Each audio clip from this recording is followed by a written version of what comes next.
naman ako sa pangarap.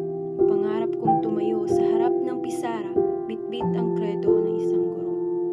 Ang magturo hindi lang ng leksyon, kundi ng pag-ibig sa bayan. Gaya ni Mila, hindi ako lumalaban gamit ang sandata, kundi sa tisa at papel.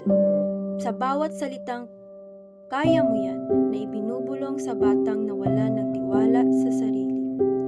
Bayan ang dahilan kung bakit ako nag-aaral. Bayan ang dahilan kung bakit ako libre sa universidad. Ang bawat sintimong ginastos ng bayan ay utang na babayaran, hindi sa salapi, kundi sa serbisyo na pagtuturo sa paghubog ng mga susunod na mamamayan.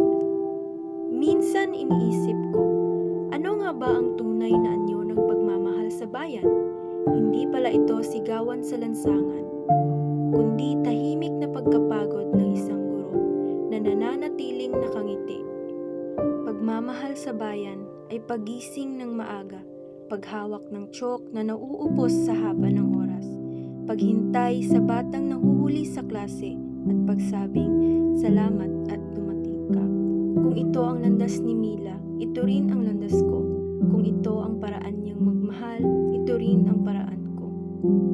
Sapagkat ang bayan ay hindi lang lugar sa mapa, ito ay bawat batang matutong mangarap, bawat pusong hindi sumusuko, bawat guro na gaya ni Mila patuloy na nagmamahal, kahit pagod, kahit luwaan, dahil alam niyang sa dulo ng araw, ang tisa ay maaring maging mitsa ng